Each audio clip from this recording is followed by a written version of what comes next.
আপনার কমিটমেন্ট আপনাকে মুনাফিক বলবে।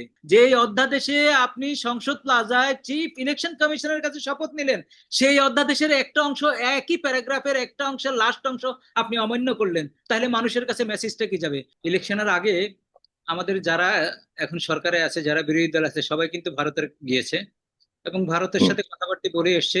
এবং একদল বলছে যে অমুক ভারতের পক্ষে একদমই ঝুঁকে গেছে, আবার ভাইস ভার্সাও বলা বলি হচ্ছে। তো যদি দুইটার ভার্সনই সত্যি হয়, তাহলে সম্পর্ক তো উন্নতি হওয়ারই কথা, সম্পর্ক ভালো হওয়ারই কথা। আর আমাদের বড় একটা প্রতিবেশী রাষ্ট্র, সম্পর্ক ভালো হওয়া তো একদমই দরকার।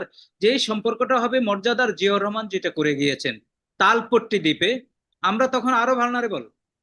ভারতের যখন সৈন্যরা যখন ওখানে অবস্থান নিয়েছে, আমাদের ভঙ্গুর এই জাহাজ লক্কর ঝক্কর মার্কা নিয়ে আমাদের সোলজাররা, এই জলপাই রঙের এই এই সৈনিকরা, নেভালেররা, তারা ওখানে গিয়ে প্রতিরোধ করেছে, আন্তর্জাতিক পর্যায় পর্যন্ত গড়িয়েছে। অর্থাৎ তারেক সাহেব কিন্তু এই শপথের আগের দিনে বলেছেন যে আমাদের সম্পর্ক হবে, চায়না কি বলেছেন, আমাদের সম্পর্ক হবে পাবলিক ইন্টারেস্টে।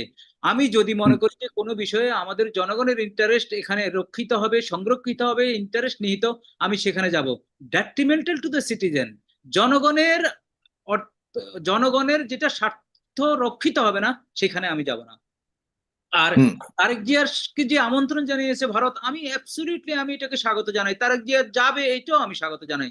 আর আমি মনে করি ভারত ইতিমধ্যে বুঝে গেছে যে তারা গত হুম। 16 বছর কি পরিমাণ অন্যায় করেছে বাংলাদেশের জনগণের উপর, এবং যার কারণে তারা হেটেড নেশন হয়েছে বাংলাদেশিদের কাছে। নট অনলি দ্যাট, তারা কিছু কিছু কর্মকাণ্ড করার কারণে তাদের ইন্টারনাল যে সুশীল সমাজ আছে তাদের একটা অংশ কিন্তু এখন কথা বলা শুরু করেছে। যে এইটাও বলা হুম। শুরু করেছে যে তুমি একটা দেশ থেকে বিতাড়িত এবং দণ্ডপ্রাপ্ত একজনকে রেখেছো, আর তুমি বাংলাদেশি বাংলা ভাষাভাষীকে তোমার দেশ থেকে তাড়াচ্ছ। এই ধরনের অনেক কঠিন প্রশ্নের সম্মুখীন মোদী সরকার হচ্ছে। এবং তাদের এই যে কয়েকদিন যাবত তাদের যে কথা, তাদের যে আলোচনা, জেস্টার, এগুলোতে আমার মনে হয় তারা শিফট করেছে তাদের আগের অবস্থান থেকে।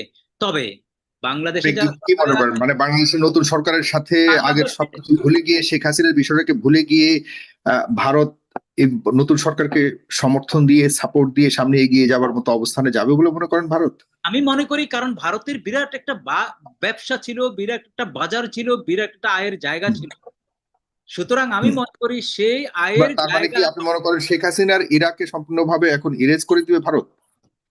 আমার আমার মনে হয় না, আমার মনে হয় না সামনের দিকে তারা তাদের রাষ্ট্রীয় চিন্তা, তারা তারা কিন্তু খুব দেশপ্রেমিক ইন্ডিয়া। আপনি মনে করেন হুম। তাদের দেশের স্বার্থে তারা কিন্তু কঠিন। তো সুতরাং হুম। এই ক্ষেত্রে তারা এতদিন শেখ হাসিনা থেকে যা পেয়েছে, এই 1.5 বছর তারে রেখে হয়তো শোধ করে দিছে, এটা ভাবতেও পারে। যদি এই ধরনের ভাবনা হয়ে থাকে, তাহলে সম্পর্ক তো নতুন মাত্রায় শুরু করতে হবে।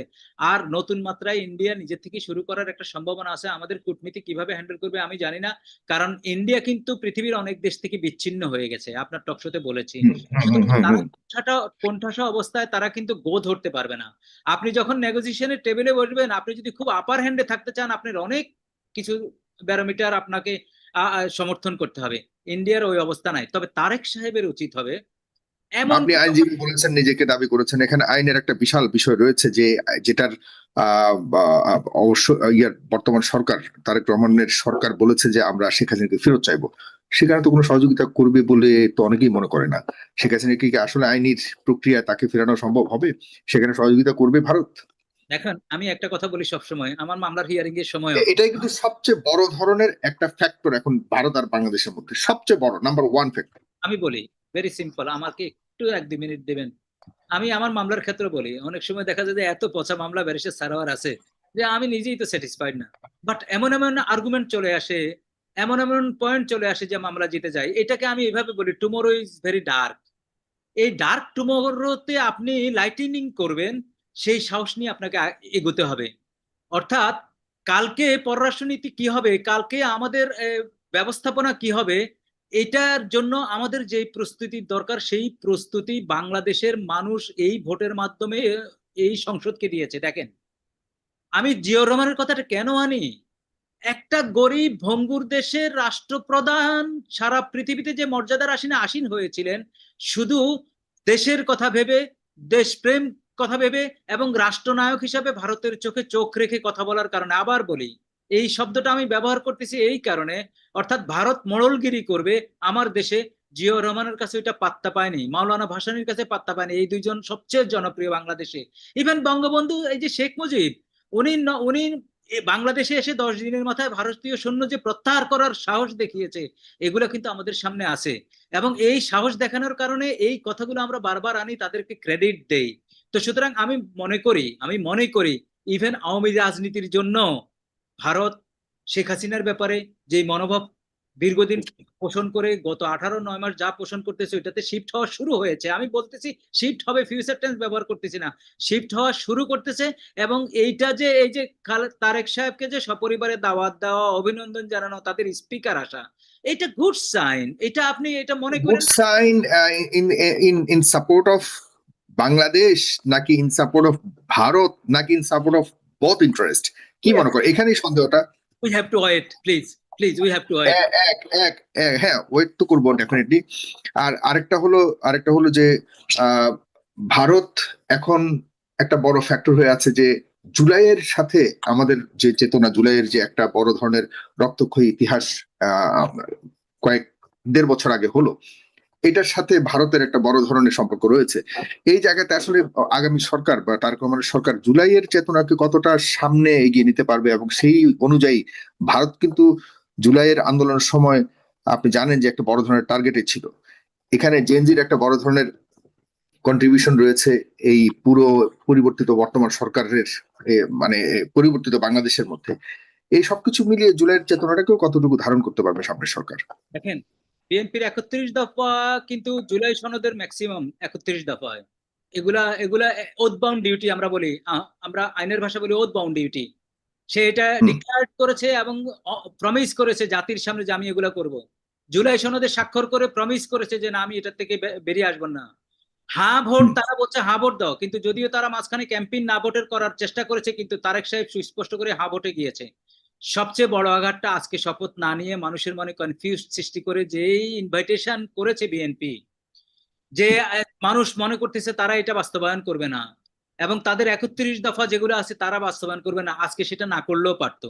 যদি এই মানুষের পালসটা যদি বুঝে এই শপথ না নেওয়ার কারণে তাদের কত বড় একটা ক্ষতি হয়ে গেছে শুরুতেই, এটিকে যদি রেকটিফাই না করে, এটার থেকে যদি বেরিয়ে না আসে, যদি আগামী দিন বা পরশু যদি এই শপথ নিয়ে তারা যদি বলে যে না, আমরা পাবলিকের স্বার্থে এবং পাবলিকের সেন্টিমেন্ট, হ্যাঁ ভোটের সেন্টিমেন্ট সবকিছু মিলিয়ে আমরা যা যা প্রতিজ্ঞা করেছি আমরা সবই করব। ভাই, প্রতিজ্ঞা যা যা করেছে এগুলো তো মানুষের কল্যাণে করেছে, জুলাইয়ের স্পিরিটে করেছে, এবং বাজে বন্দোবস্তকে দূর করার জন্য করেছে, ডেডলক ভাঙার জন্য করেছে। অ্যাবসলিউট মেজরিটি নিয়ে সংসদে থাকবে, যাচ্ছে তাই করবে, এবং সবকিছু একদম একজনের হাতে চলে যাবে, এগুলোর থেকে বাইরে আসার জন্যই তো জুলাই সনদ। সেখানে আপনি যে কথা, জুলাই থেকে কি বিএনপি সরে যেতে চাচ্ছে বলে মনে করেন? এবং এই যে মানুষ মনে করে, আজকে সরে শপথ গিয়ে না কি পড়ার আসলে টিকে থাকতে পারবে? আজকে শপথ না পড়ার কারণে মানুষের এই পারসেপশন তৈরি হয়েছে। আমি কিন্তু অনেক বিএনপির লোককে এই প্রশ্ন করেছি, তারা কিন্তু দ্বিধাদ্বন্দ্বে আছে কি উত্তর দিবে। ইভেন আজকে আমি একটা টেলিভিশনে আমি আমি কথা বলেছি, আমরা 4 জন কথা বলেছি টেলিভিশনে, এবং 4 জনের ভিতর বিএনপির ছিল। ওনাকেও আমি অনেকটা সেই কি ভাব করতে দেখেছি, এবং উনি এটাও বলেছে যে আজকে শপথ করেনি, এটা ভবিষ্যতে যে হবে না তা তো না, এরকম একটা ইঙ্গিত এসছে। অর্থাৎ আপনি যেই শপথ না পড়িয়ে আপনি যে আইনে আপনি শপথ নিলেন, এমপিদের একই আইন কিন্তু এই অধ্যাদেশ এবং অক্টোবর মাসে পাশ হয়েছে, আপনি সে সময় চ্যালেঞ্জ করলেন না, আপনি হ্যাঁ ভোটের সময় এটা নিয়ে কথা বললেন না, আপনি তারপর জুলাই সনদে স্বাক্ষর নিয়ে এটা নিয়ে কথা বললেন না। যে অধ্যাদেশে আপনি সংসদ প্লাজায় চিফ ইলেকশন কমিশনের কাছে শপথ নিলেন, সেই অধ্যাদেশের একটা অংশ, একই প্যারাগ্রাফের একটা অংশের লাস্ট অংশ আপনি অমান্য করলেন, তাহলে মানুষের কাছে মেসেজটা কি যাবে? পরিষ্কার মেসেজ যাবে যে ইউ আর রিল্যাক্টেন্ট। কারণ আপনাদের অর্ধেক অংশ কিন্তু প্রথম প্রথম বলছে যে আমরা হা না কিছু বুঝি না, কেউ কেউ বলছে আমরা নায়ের পক্ষে যাব। তাহলে বিষয়টা হলো, এই জুলাইয়ের যে মানুষগুলো শহীদ হয়েছে, বারবার বলি, 1400 বুলেট নিয়ে শুয়ে আছে, 30,000 পঙ্গু, লক্ষ লক্ষ ট্রুমাটাইজ, লক্ষ লক্ষের কন্ট্রিবিউশন, এগুলো তো আনএড্রেস যাবে না। আপনি যদি তাদেরকে আহত করেন, আপনি কি মনে করেন না যে আবার এরা জেগে উঠতে পারে? আর জেগে ওঠা তো তখন ফরজ হয়ে যাবে। আর আপনি কিন্তু দুর্বল সংসদে নাই, তারপরে আপনার কমিটমেন্ট আপনাকে মুনাফিক বলবে। বাংলাদেশে শেখ হাসিনা অ্যাবসলিউট পাওয়ার ব্যবহার করতে গিয়ে কাউকে পাত্তা না দিয়ে, সম্মান না দিয়ে যে অসম্মানের রাজনীতি শুরু করেছে। আপনি যদি জুলাই সনদ নিয়ে নয়ছয় করেন, তাহলে কি সারা বাংলাদেশে যে যারা হা ভোট দিয়েছে, জুলাই অংশগ্রহণ করেছে, তাদের সাথে আপনি কি করলেন? তাদের সাথে তাহলে একটা আমরা লোকাল ভাষায় বলি বেইমানি করলেন। তারা যদি কি একত্রিত হবে না? তারা কি এর জবাবে মাঠে নামবে না? এ ধরনের একটা আমরা বিষয় এখন তো কথা চলে আসতে পারে বলছি না, তখন। হুম। আমরা তো এখন কথা বলছি। জি, আমরা এই যে আপনি বললেন আমরা একটা কোনোভাবে চাই কথা না, বলেন কিন্তু ভাই, এটা আরেকটা কথা কিসের বলেন। প্রয়োজনে, কিসের প্রয়োজনে? বিএনপি তো এই জুলাইয়ের অন্যতম স্টেক, এক্স্যাক্টলি। জুলাইয়ের অন্যতম প্রধান স্টেক আমি বলবো। জনাব তারেক রহমান নিজেও প্রধান স্টেক, কারণ আমি তো অন্তত পক্ষে বলতে পারি, আমি সাইফুল সাগর, যে তারেক রহমান কিভাবে ব্যক্তিগতভাবে পুরো জুলাই আন্দোলনকে পেছনে থেকে তিনি সবচেয়ে বেশি সমর্থন দিয়ে এটিকে সফল করবার জন্য ভূমিকা রেখেছিলেন। ওনার নেতৃত্বে আজকে জুলাইয়ের বিষয়টাকে ইগনোর করা, আমি জানি না এটার ব্যাপারে তাদের অবস্থান কি, তারা কি ইগনোর করেছে, তারা কি চাচ্ছে এটার ব্যাপারে তারা কোনোভাবেই জুলাইকে ধারণ করবে না, নাকি এটা সাময়িক সময়ের জন্য তারা সময় নিয়েছে? কেন এটা করলো? এখন জুলাইয়ের যারা 4 কোটি মানুষ বা 70% মানুষ যারা এই গণভোটের পক্ষে হাত দিয়েছে, তাদের ভূমিকা কি থাকবে সামনের সময়? আপনি যে 6 মাসের কথা বল। আজকে সবচেয়ে বড় জিনিস, সালাউদ্দিন সাহেব আজকে বললেন যে আমাদেরকে মানুষ এটার জন্য ভোট দেয় নাই। আমি বিস্মিত হয়ে গেলাম। তারপরে উনি বলছে সংবিধানে নাই, আমি বিস্মিত হয়ে গেলাম। ভাই, যে ভোটের আয়োজন আপনি যেই বন্দোবস্তে করেছেন, সেই বন্দোবস্তেও আপনার এই শপথের কথা বলছে। আপনার তো এই 29 সালে ভোট হওয়ার কথা, মানুষ তো রাইটলি এখন বলা বলি করতেছে। তারপরে রাইটলি তো বলতেছে যে ইন্টেরিয়াম গভর্নমেন্টের কোনো বিধান নাই, সেই বিধান আপনি মেনে আপনি এত কিছু করলেন। আপনি জুলাই সনদ যখন স্বাক্ষর করেন, স্বাক্ষরেরও তো বিধান নাই। আপনি কে, হু আর ইউ? তারপরে আপনারা বললেন গণভোটের কথা, গণভোটে মানুষ ম্যান্ডেট দিবে।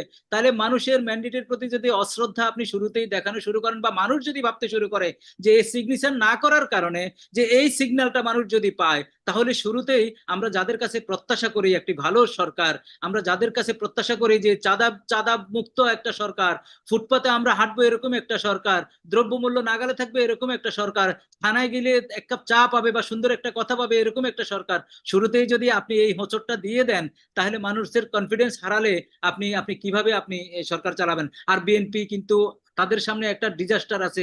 2001 থেকে 2006 অ্যাবসলিউট পাওয়ার নিয়ে যে সরকার তারা চালিয়েছে এবং তাদের পতনটা যেভাবে হয়েছে, এটি কি তারা সামনে নেবে না? এটি কি মাথায় রাখবে না? এই যদি না রাখা হয়, তাহলে পাবলিক সাফারিংস হবে। রাজনৈতিক দলগুলা ওই যে 5 বছরে কিছু আয় করবে, আবার 10 বছর লোকাই থাকবে, চর্বি খাবে, কিন্তু সাধারণ মানুষ যারা বাংলাদেশে আছে, বাংলাদেশে থাকবে, তাদের তাহলে কি হবে? তাহলে তো আরো ভয়াবহ হবে। এই যে একটা রক্তপাতহীন যে ভোট হয়ে গেল, সেটার প্রতি আপনি শ্রদ্ধা দেখাবেন না? সেটার প্রতি সেটার কি মর্যাদা থাকবে না? তাহলে এই প্রশ্নগুলো আসবে। আমি আবার সংক্ষিপ্ত করে দিই আপনাকে। দেখেন, আপনি দীর্ঘ অনেক রাষ্ট্রীয় টাকা খরচ করে এই সনদে আপনি সই করলেন। আপনি বহু আগে 31 দফা দিলেন। এরপরে আপনি বললেন যে এই সনদে স্বাক্ষর করলে হবে না, কারণ এই সাধারণ মানুষের একটা ভোট লাগবে। এবং এই সালাউদ্দিন সাহেব সহ বিএনপির সবাই এই ভোটটার আয়োজন করলেন। আপনি ভোটে জিতার পরে আপনি এখন আসি বলতেন যে সংবিধান নাই। অক্টোবর মাসে যে অধ্যাদেশ জারি হয়েছে, অক্টোবর থেকে আজকে ফেব্রুয়ারি পর্যন্ত অধ্যাদেশ কিন্তু নিয়ে আপনি, তাদের একটা অবস্থান আছে। বিএনপি বলেছেন যে তারা নোট অফ ডিসেন্স দিয়েছে এইটা কিছু কিছু আলাদা। বিষয়। এই শপথের সাথে নোট অফ ডিসেন্টের কোনো কথা নাই। এই শপথটা ওনারা বলতেছে সংবিধানে লেখা নাই। ভাই, সংবিধানে তো অনেক কিছুই লেখা ছিল না। এই সংবিধানে অনেক কিছুই লেখা ছিল না। আমি এই সংবিধানকে সোজাসুজি বলেই, আপনারা কেউ হার্ট হবেন না, মারমেড। অর্থাৎ আমরা ওই যে বলি না, অর্ধেক মাছ অর্ধেক পরি, আছে না? এই এই এই কিছু অংশ আমরা সংবিধানের মানছি, কিছু অংশ না মেনে আমরা নতুন করে পাবলিক আকাঙ্ক্ষাকে, পাবলিক স্পিরিটকে, পাবলিক অপিনিয়নকে গুরুত্ব দিয়ে, জুলাই বিপ্লবকে গুরুত্ব দিয়ে ইনকর্পোরেট করছি না, এটা প্র্যাকটিসে নিয়ে আসছি না। বিষয়টা তো হচ্ছে প্র্যাকটিস। সংবিধান বলেন যাই বলেন, piece of paper unless it's practised. আমরা প্র্যাকটিসের ভিতর আমরা যা যা করেছি, এই আইনের ভিতর আপনি অর্ধেক মানছেন। দেখেন, এই আইনে বলা আছে, অর্থাৎ শপথটা যিনি পড়াবেন সংসদদের, একই ব্যক্তির কাছে পরবর্তীতে ওনারা এই গণপরিষদের শপথ পড়বেন। তো আপনি এইটাকে চ্যালেঞ্জ না করে এটা আপনার সামনে থাকে অর্ধেক মানলেন, তার মানে অ্যাক্টেড আপন। আমরা অ্যাক্টেড আপন আইনে বলি যে এই আইনটা আপনি মানছেন অ্যাক্টেড আপন, আপনি তো ব্যাক করতে পারবেন না। এটাকে আরেকটা প্রিন্সিপাল আছে, স্টপেল। অর্থাৎ আপনি যেটা বলেছেন সেটা থেকে বাইরে আসবেন না, স্টপ। আপনার আগের প্রমিজে আপনাকে বারিত করেছে নতুন ভাবে এই প্রমিজ ভাঙ্গার। তো সুতরাং আমি মনে করি আইনের ছাত্র হিসাবে, আমি জানি না এটা শুভ হয়নি, এটা আমার পার্সোনাল, আমি আহত হয়েছি। আমি যখন 11টায় এই বাতিল কথা, করবার জন্য তো রিট করেছে হাইকোর্টে যতটুকু এই দেখেছি। গণভোট বাতিলের জন্য এটা আলটেরিয়ার মোটিভ। এবং এই মানুষ এখন লিঙ্ক করা শুরু করেছে যে ওরা শপথ নেয় নাই, এখন কালকে রিট শুনানি হবে, এটার সাথে বিএনপির যদি একটা ট্যাগ যদি মানুষ যোগসূত্র খুঁজে পায়, তাহলে তো এটা ভয়াবহ হবে। আমি তো বিএনপির পরামর্শকও না, আচ্ছা। বিএনপি তো অনেক থিঙ্ক ট্যাঙ্কার আছে, আমি জানি না তারা কিভাবে অ্যাড্রেস করবেন। তবে আমি পার্সোনালি একজন জাতীয়তাবাদী মন মানসিকতা সম্পন্ন লোক, জুলাই বিপ্লবের সক্রিয় অংশগ্রহণকারী লোক, শুধু জুলাই মাসের না, ও বহু আগে অনেক অনিয়ম নিয়ে কথা বলেছি, সাহসের সহিত কথা বলেছি। সেই লোকটা যদি আহত হয়, এটাকে যদি অ্যাড্রেস না করা হয়, সেটা তাদের ব্যাপার, বাট আমি আহত হয়েছি। একটা আপনার কথা বলে রাখি, একটা কথা বলে রাখি, সে আপনার কথাগুলো শুনে আমরা, কারণ আপনি, আমি, আমরা সবাই আহ এই আন্দোলনের যে একটা ফল আমরা দেখব, এটির ভোক্তাকারী বা এটি ভোক্তা হবে বিএনপি, এটি আমরা সবাই জানতাম। হ্যাঁ, যে শেখ হাসিনার পরবর্তীতে বিএনপি আসবে ক্ষমতা, এটা সবাই জানতো। তবুও মানুষ খুশি ছিল, তবুও মানুষ আনন্দিত ছিল যে অন্তত পক্ষে শেখ হাসিনা যে অবস্থায় ছিল সেটা থেকে মুক্ত হোক বাংলাদেশ। একটা কথা সত্য, যদি খালেদা জিয়া থাকতেন জীবিত, আজকে হয়তো এটা হতো না। খালেদা জিয়া যদি জীবিত থাকতেন, আজকের কমিটমেন্ট, এই উনি man of commitment, that's true. উনি হ্যাঁ, এক কথার মানুষ, উনি প্রতিশ্রুতি right. ভঙ্গ করে না। এখন উনি প্রশ্ন দেশ হলো, দেখতে আসলে চান না। তারেক রহমান কাদের কথায়, তিনি কি আসলেই নিজের স্বউদ্যোগেই এই ধরনের সবার সাথে আলোচনা করে এটি সিদ্ধান্ত নিয়েছেন, নাকি এখানে অন্য কারোর প্ররোচনা তিনি পড়ে গেছেন? এই একটি বড় প্রশ্ন রয়ে গেছে।